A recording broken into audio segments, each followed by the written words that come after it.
The dietary law is not done. Giving all praises to Yahawah, bahasham, Yahawashi, bahasham, Kodash. Double honor to the apostles and elders of great millstone that rule well, and labouring the word and doctrine. If you thought, wow, I sounded like I got took by surprise, I didn't know what that bird was. Very interesting noise that. So the dietary law is not done, in brackets, but you Christians are. Alright, so we'll start at the top. Right, Leviticus 11. It says, And Yahawah spake unto Moses and to Aaron, saying unto them, Speak unto the children of Israel, meaning what, that the law was given unto what? The children of Israel. But we'll get back and we'll finish that verse, Lord willing, before, and we'll get a few scriptures on that. Because the subtitle is, But you Christians are. So we always got to take them shots where c'est possible, as the French scholars in the room know. Alright, Psalms and les marques. That's what they're trying to bring. Alright, Psalm 147, verse 19 and 20. He sheweth his word unto Jacob, his statutes and his judgments unto Israel. He hath not dealt so with any nation, and as for his judgment, they have not known them. Praise ye Yahawah. So all praises to Yahawah, bahasham, Yahawashi. He gave it to Jacob, he gave it to Israel. Them two are synonymous. Now Jacob, meaning he, supplanter, because he's going to take the kingdom from Esau, which really rightfully belongs to Jacob. And Israel, being Yasharallah, he prince power, he's a ruler, he's a prince of the power Yahawah, bahasham, Yahawashi. So again, it rightfully belongs unto him. Amos chapter 3, verse 1 and 2. Hear this word that Yahawah hath spoken against your children of Israel, Banya Yasharallah, against the whole family which I brought up from the land of Egypt, saying, You only have I known from all the families of the earth, therefore I will punish you for all your iniquities. So you had that woman, that Evite woman, trying to be a Levite woman, saying, not saying she couldn't be a Levite, she was trying to preach, and she was asking very, very sarcastic questions, yes, trying to be sincere, like, well, why has no one told us this? But really, it was just proud as hell. For example, well, why are we getting punished? Why are we at the bottom of all these things and the Bible never mentions it? Something like that. But she's got to have come across the prophets. I highly doubt she's not heard of it. But anyway, the reason we go through such affliction is because we break the laws. Alright, we all break the law, we all fall short. There's a difference between striving and going, well, if we break one of them, we broke them all, so we might just continue in sin that grace may abound. As Paul wrote, God forbid. And Paul's letters are by inspiration of Yahawah, bahasham, Yahawashi. You can't do away with that.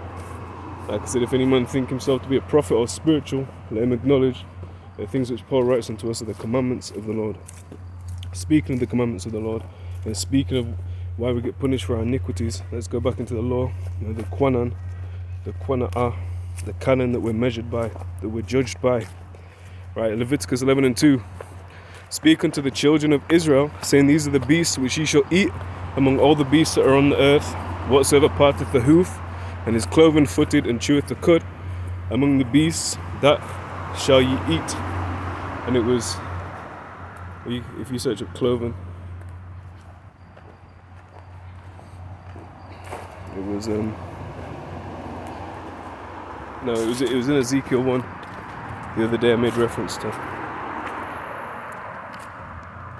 Ezekiel 1 and there it is 7. And their feet were straight feet, and the sole of their feet was like the sole of a calf's foot, and they sparkled like the colour of burnished brass.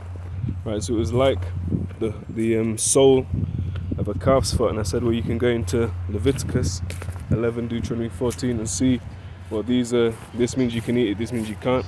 Certain times it will fulfill the criteria, as we'll read, of what the foot's meant to look like, but it doesn't fulfill other criteria. So it says, verse 3, whatsoever part of the hoof and is cloven-footed and cheweth the cud among the beasts that ye shall eat. Now verse 4, nevertheless, these shall ye not eat of them that chew the cud, or of them that divide the hoof, as the camel, because he cheweth the cud but divideth not the hoof, he is unclean to you. So it gave the two criteria or categories. It said, well, you could eat it because it does this, however it does this, so that disqualifies it. Verse 5, and the coney, because he cheweth the cud but divideth not the hoof, he is unclean unto you.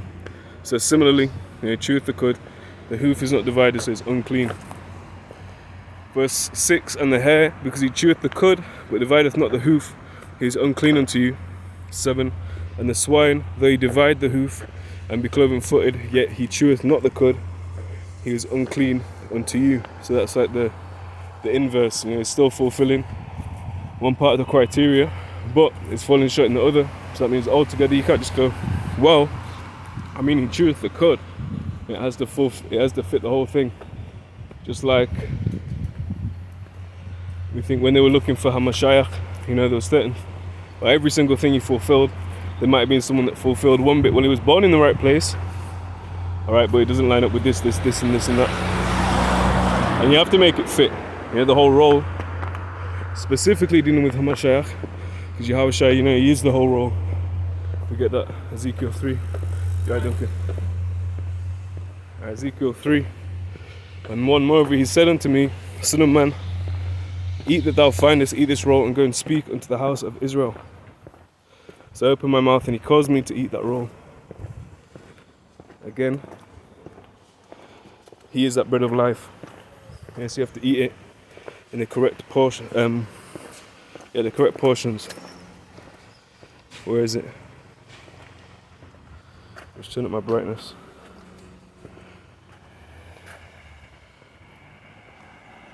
There it is. Right, John 6 and 48. I am that bread of life. So he was the bread of life. Then we eat and we don't hunger from it. It's like, man shall not live by bread alone, but by every word that proceedeth out the mouth of Yahawah, bahasham, Yahawashi. Speaking of what we are to eat, where did we get to? I think we got to that. Right, hare, Leviticus 11 and 6, and we'll end it, just after swine, or just after verse 12. You can read the whole thing, but it was just to make mention of this. Right, Leviticus 11 and 6, and the hare, because he cheweth the cud, but divideth not the hoof, he is unclean unto you.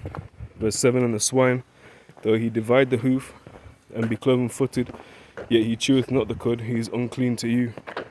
Verse 8, of their flesh shall you not eat, and their carcass shall you not touch, they are unclean to you. So you're allowed to, you can touch it when it's alive, but as soon as it dies, that means therefore it will become a carcass. Let's get that word carcass, just to prove that point. Right, Leviticus 11 and 8, and this word for carcass is nabalah. It says carcass, corpse of humans, idols, animals. It says carcass 36 times, dead body 5 times, dieth of itself 4 times, dead of itself 1 time, died once, body once.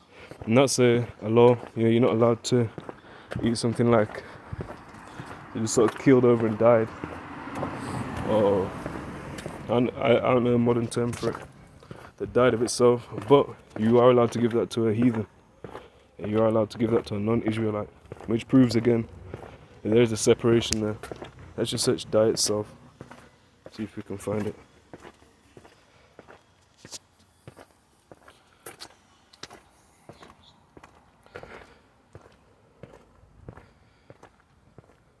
There it is, Deuteronomy 14, and that's where you see a sort of mirroring of Leviticus 11 in at least certain aspects. Certain things are re-emphasized a little bit different here and there, but the same subject and topic is being covered in both Deuteronomy 14 and 21.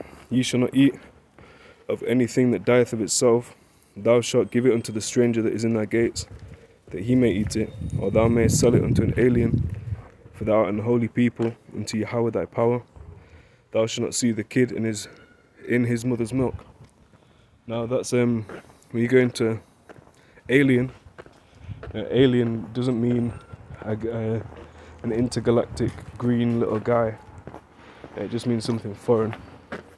So even in Old English times, your King James times, talking about the 1600s, I think King James was on the throne from, I think he died around 1625. I fact check that. It's neither here nor there for the lesson, but maybe an interesting thing to know. It might come up, who knows.